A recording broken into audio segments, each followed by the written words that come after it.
गोविंदा के बारे में सलमान खान ये कहते थे कि ये गोविंदा अकेला तीनों खान के बराबर है। सलमान ने बोला, यार ऐसा है, सलमान खान, शाहरुख खान और ये आमिर खान, ये 3 के बराबर एक गोविंद।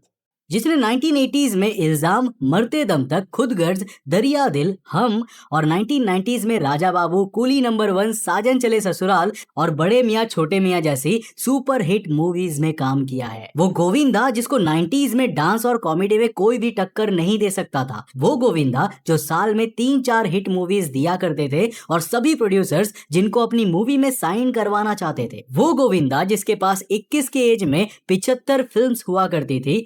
आज उस गोविंदा को एक भी फिल्म क्यों नहीं मिल रही है। एक टाइम पर गोविंदा को अमिताभ बच्चन के बाद बॉलीवुड का नेक्स्ट बिगेस्ट सुपरस्टार माना जाता था। वो आदमी बड़े मियाँ छोटे मियाँ में अमित जी को भारी पड़ गया था। लेकिन अब बॉलीवुड में गोविंदा को कोई भी पूछता नहीं है। But why? ऐसा क्यों हुआ? क्यों इतना टैलेंटेड होने के बावजूद गोविंदा को आज कोई फिल्म नहीं दे रहा है? आखिर कैसे हुआ साल 2000 के बाद गोविंदा का डाउनफॉल और क्या थे उसके पीछे के रीजंस? आइए जानते हैं आज के इस एपिसोड में। गोविंदा का जन्म 21 दिसंबर 1963 को विरार, मुंबई में हुआ था। वो अपने 6 भाई बहनों में सबसे छोटे थे। उनके पिता अरुण कुमार आहूजा गुजरनवाला पंजाब से बिलोंग करते थे और वो 1930s में मुंबई आए थे एक्टिंग में अपना करियर बनाने के लिए। और उन्होंने अंधेरा, औरत, बम्बई की सैर जैसी कई फिल्म्स में काम भी किया था। साल 1948 में अरुण जी ने अपनी प्रोडक्शन कंपनी की शुरुआत की और शहरा नाम की एक फिल्म को प्रोड्यूस किया, लेकिन वो बहुत ही बुरी तरह से फ्लॉप हुई और अरुण जी को बहुत फाइनेंशियली लॉस हुआ। अब जहां वो पहले बांद्रा में एक आलिशान बंगलो में रहा करते थे, वहीं अब उन्हें विरार के एक चौल में रहना पड़ा और यही चौल में गोविंदा का जन्म हुआ था। गोविंदा अपनी माँ निर्मला देवी के काफी करीब थे और वो उनकी सभी बातें मानते थे।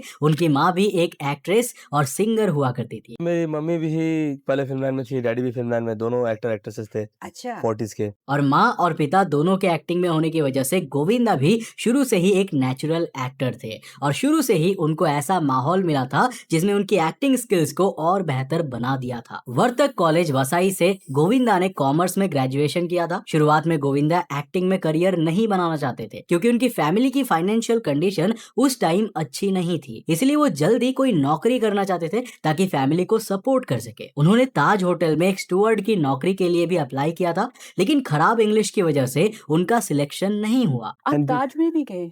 You applied to be a steward, I think, in the Taj. इस वजह से फिर उनके पिता ने उन्हें फिल्म इंडस्ट्री में ही करियर बनाने का सजेशन दिया और इसी दौरान उन्होंने मिथुन चक्रवर्ती की फिल्म डिस्को डांसर देखी थी, जिससे उनका डांस और एक्टिंग में शौक काफी बढ़ गया था। इसके बाद उन्होंने अपनी एक्टिंग की शॉर्ट वीडियोस की VHS कैसेट्स बनाई और उन्होंने उन कैसेट्स को प्रोड्यूसर्स को दिखाना शुरू कर दिया। फिल्म को देखने के बाद मुझे ऐसा लगा कि अपना वीडियो बनाया जाए, अपना काम करके दिखाया जाए तो उसको रिस्पांस ज्यादा अच्छा मिलता है। अब उनका मानना था कि प्रोड्यूसर्स के पास ऐसे ही जाने से अच्छा है कि उन्हें अपना काम दिखाओ तो उससे ज्यादा अच्छा रिस्पांस मिलेगा। और उनकी कैसेट्स देखकर ही उनके मामा जी आनंद सिंह, जो खुद एक फिल्म प्रोड्यूसर थे, उन्होंने गोविंदा को एक फिल्म में लीड रोल दिया जिसका नाम था तन बदन। और ये गोविंदा की पहली फिल्म थी जो साल 1986 में रिलीज हुई थी। और दोस्तों इसी के साथ उन्हें 2 और फिल्मों में काम मिल गया, लव 86 और इल्जाम। अब सबसे पहले इल्जाम मूवी रिलीज हुई और उसके बाद लव 86 और फिर तन बदन, और ये तीनों ही मूवीज कमर्शियली सक्सेसफुल रही और यहाँ से गोविंदा ने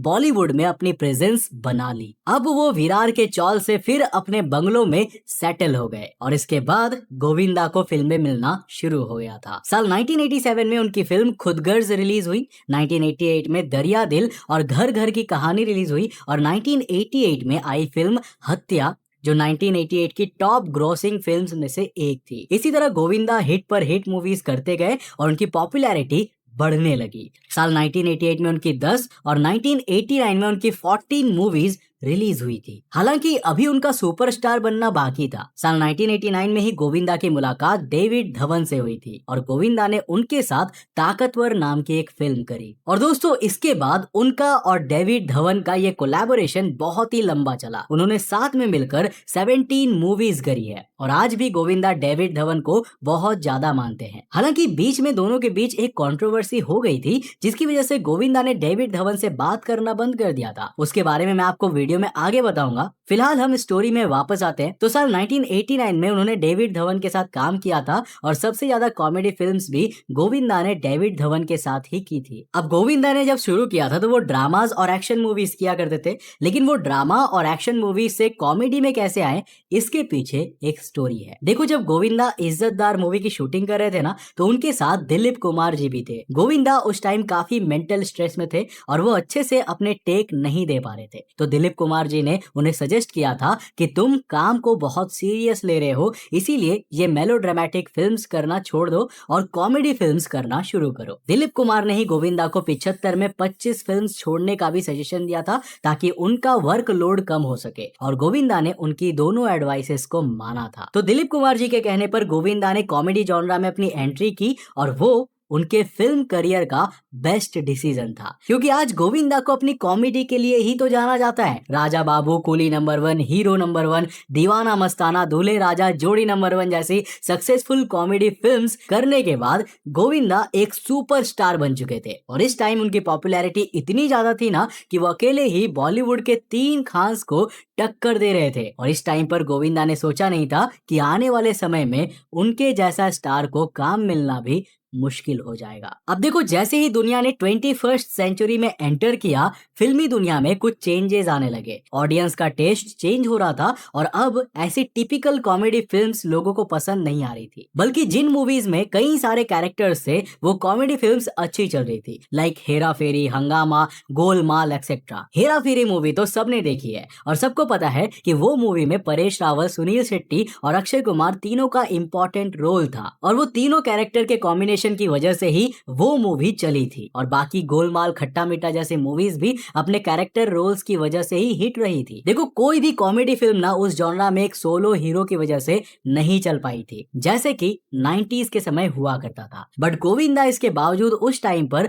खुद को सुपरस्टार मानते थे और वो कोई भी सपोर्टिंग रोल्स करना नहीं चाहते थे, वो बस लीड रोल ही करना चाहते थे। और क्योंकि उन्होंने करियर की शुरुआत से हमेशा लीड रोल ही किया था, इसीलिए उन्हें सपोर्टिंग रोल्स करना शायद अच्छा नहीं लग रहा था। अब साल 2000 आते आते गोविंदा की बहुत कम मूवीज हिट हो रही थी और उनकी most of the films flop हो जा रही थी, लाइक अखियों से गोली मारे, बेटी नंबर 1, दिल में फिर याद किया और प्यार दीवाना होता है जैसी कई मूवीज बुरी तरह से फ्लॉप हो गई। और यहाँ तक गोविंदा को ये समझ जाना चाहिए था कि अब 90s के थीम वाली मूवीज नहीं चलने वाली है और उन्हें अब लीड रोल्स छोड़कर सपोर्टिंग रोल्स भी करना चाहिए। गोविंदा के टाइम के एक्टर्स अनिल कपूर और मिथुन चक्रवर्ती ने भी सपोर्टिंग रोल्स करना स्टार्ट कर दिया था, लेकिन गोविंदा खुद को कभी भी अडेप्ट नहीं कर पाए थे। अब इसके पीछे उनका ईगो था या कुछ और रीजन क्या था ये तो हम नहीं कह सकते, लेकिन इसके बाद पिछले 10 सालों से उनकी कोई भी हिट फिल्म नहीं आई है। तो दोस्तों, ये थी कहानी गोविंदा के सक्सेसफुल करियर के साथ